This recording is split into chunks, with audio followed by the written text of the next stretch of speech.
So now that we've finished doing all of the outline stitching for our piece, let's go back and do some of the top stitching. So we can do some little checks in here, and then I'd also love to show you how to make some French knots to add some cute little rosettes in on the little pot of our cactus.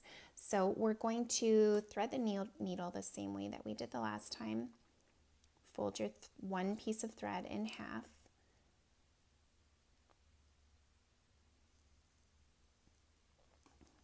And then we will just start. I like to sort of go in a little bit of a pattern when I'm doing the top stitching. I know in the last video I said to avoid traveling as much as possible, but unfortunately it's just not always possible, especially with top stitching. But because we're going to be using a lighter thread, it shouldn't be showing through a lot of this dark area. So let's just start our first stitch, just like before. Before we pull it all the way through, we're going to loop back.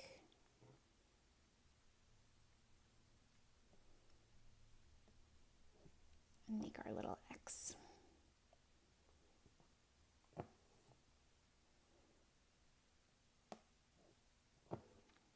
The gray marks on this print are a little bit more difficult to see. So just kind of guess where you'd like them to be. Sort of just scattered them throughout.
Okay, so now we're finished with that. You can see the traveling stitches all over, but like I mentioned, it's in a lighter color, so we're not going to see it. And just to finish off, I'm going to loop back behind some of the stitches in the back.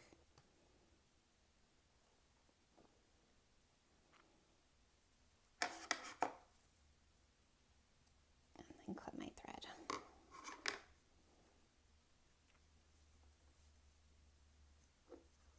So now we're going to learn how to do some French knots. You are more than welcome to just do some little crosses on your pot if you are feeling a little bit daunted by this new stitch. Otherwise, I will show you. It's fairly simple once you get the technique down.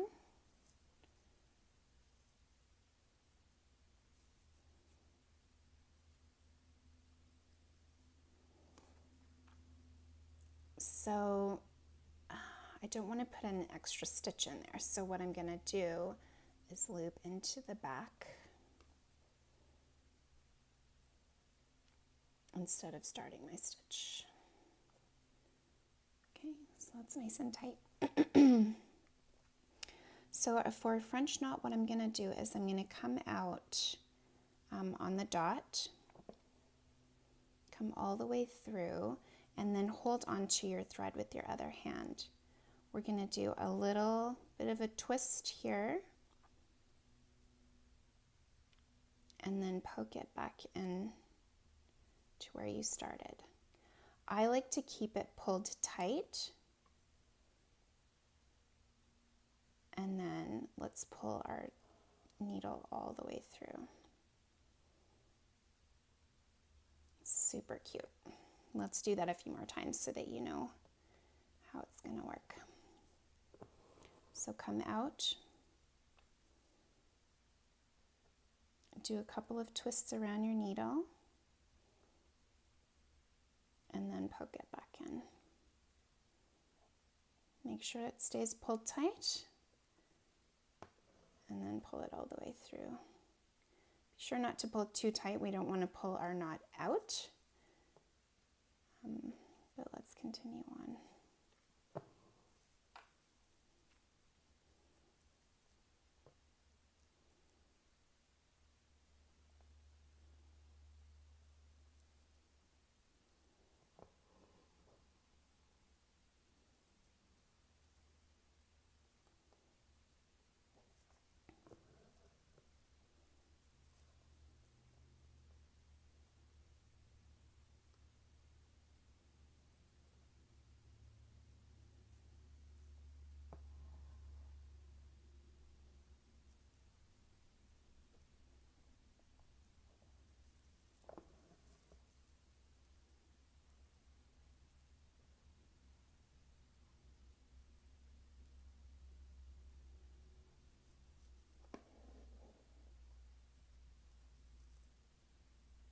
So cute.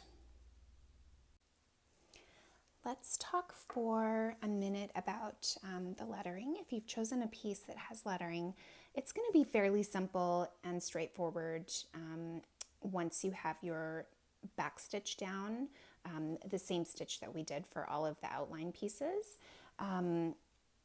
We just need to take a few smaller stitches and we can talk through that very quickly. So thread your needle with the color that you're going to be using and then start sort of where you would start if you were actually writing. So what we're going to do is follow along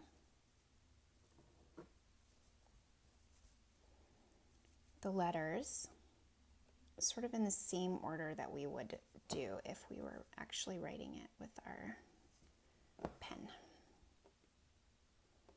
You'll see I'm using quite small stitches because we're going to be doing a lot of curves, and it just makes it that much easier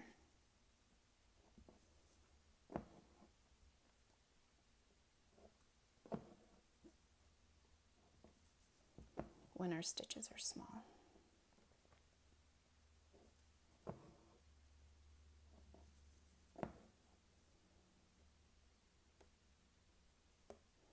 Always try to sort of end a stitch at a point or a crossover when we're writing.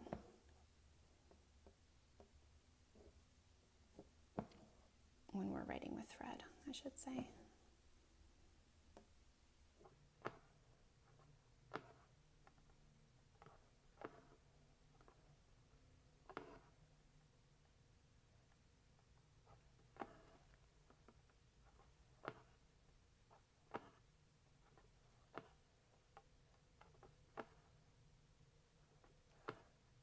So now I'm going to skip up here so that I can do one continuous loop on the A, just as if I was writing it with a pen.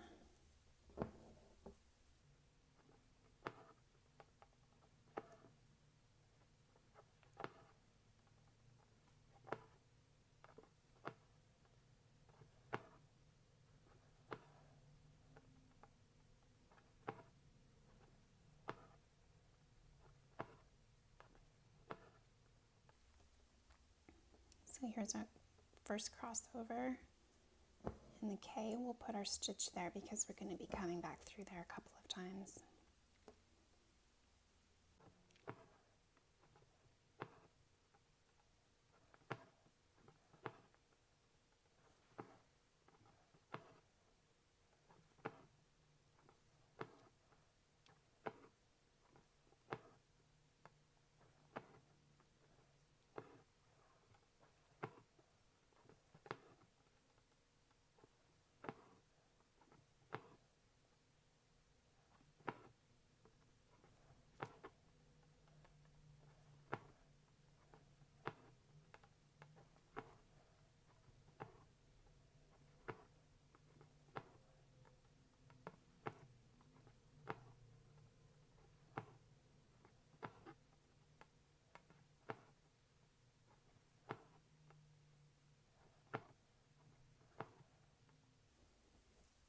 again, another point where we're going to cross over.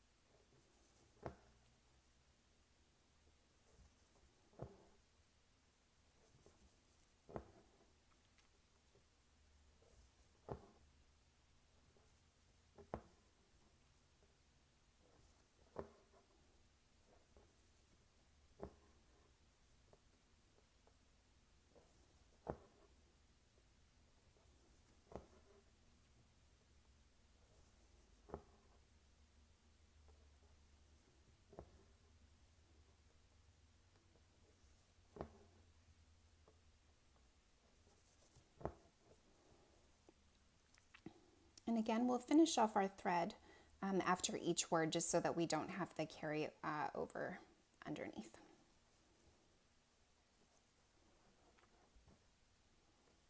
Just sort of twist it around a few times just to hold the thread down.